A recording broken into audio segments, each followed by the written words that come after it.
In this video, I want to talk about what happens if there are multiple torques on an object.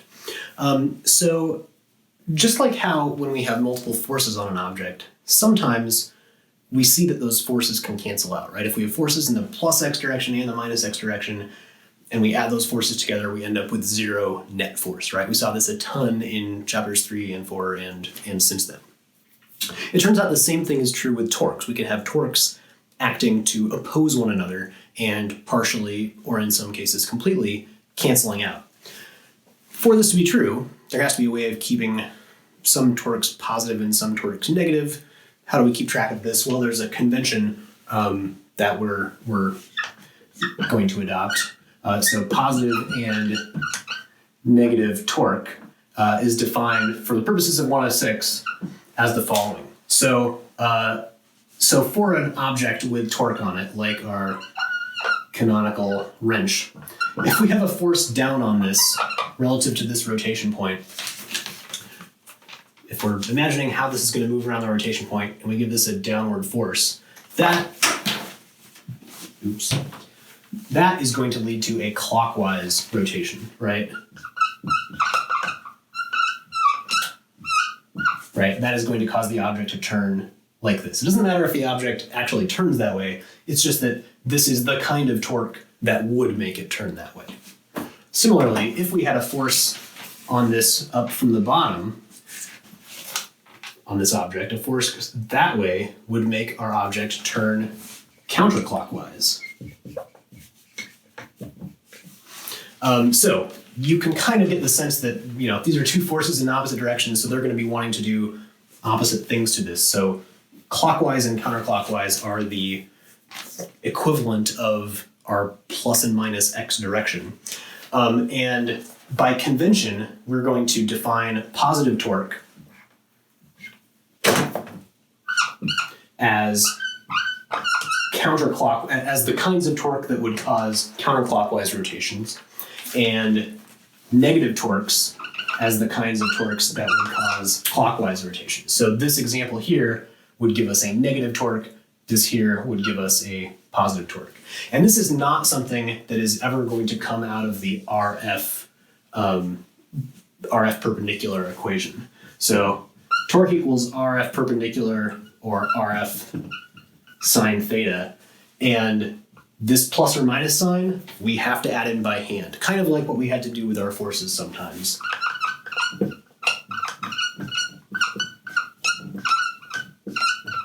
So this is something to always remember to do if you know you're going to be adding up multiple torques. You need to pay attention to if it's clockwise or counterclockwise and put those correct signs in yourself. All right.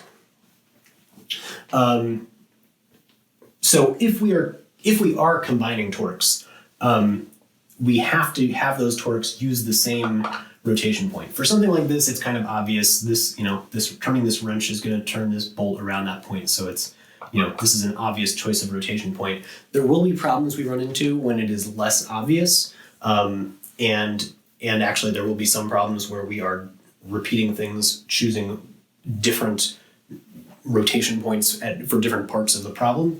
And so we have to keep track of that, which torque goes with which rotation point. So anyway, I'm just going to write down, when we're combining torques, they need to be using the same rotation point.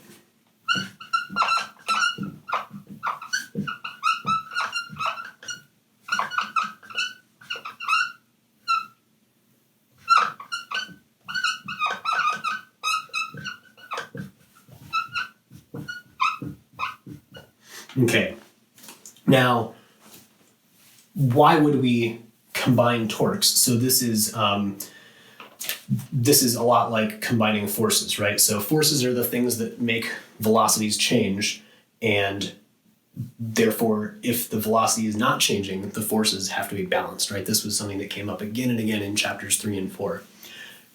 Torques work very similarly. That is, if our object's rotation is not changing, and more often what we'll be doing is if the object is not rotating at all, then the torques have to be balanced. The positive and negative torques have to cancel out. So our kind of equations about that, we have Newton's second law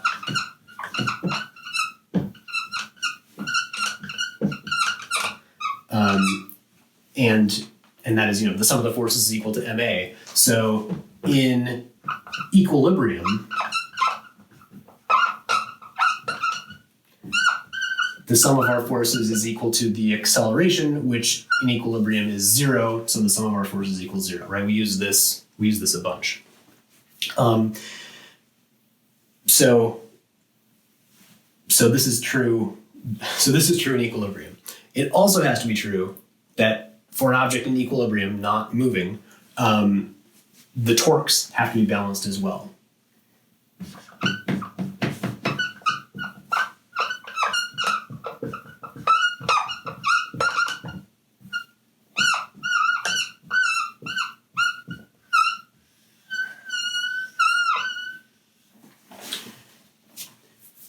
So equilibrium here is another way of saying static equilibrium. So that means our object is sitting there, not moving, and not about to start moving. So these are our static equilibrium. Right, static means not moving. Equilibrium means everything is balanced. So not moving with everything balanced means object sitting motionless on the surface, or the eraser sitting here, or the bucket hung by a string from the ceiling, or we could come up with a million examples. But for any of those cases, the sum of the forces has to be 0, and the sum of the torques has to be 0. All right. The last thing I will say about this is this equation we saw had to be true in any direction we picked, right?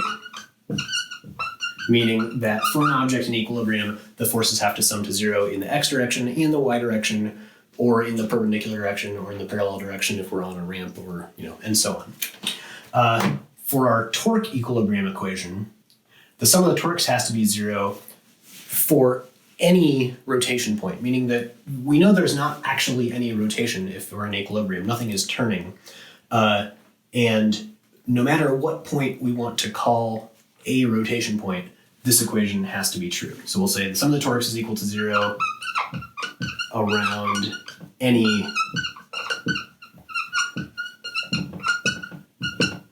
rotation point. And I'm putting rotation in quotes there because it does not have to be rotating. It can just be whatever we are mathematically calling a rotation point. Any point is as good as any other for this. Although there are some tricks to make some torque problems easier that we will see eventually. All right, so this is we haven't done any examples of this yet. We'll do some examples next, but this is going to, this equation is very simple, but it is going to let us solve a really wide array of new static equilibrium problems with, which don't seem so exciting because the objects are not moving kind of by definition, but it's going to let us look at things like bridges, big mechanical things, and figure out where the forces are in that, and why certain structures like that are built the way they are, and so on.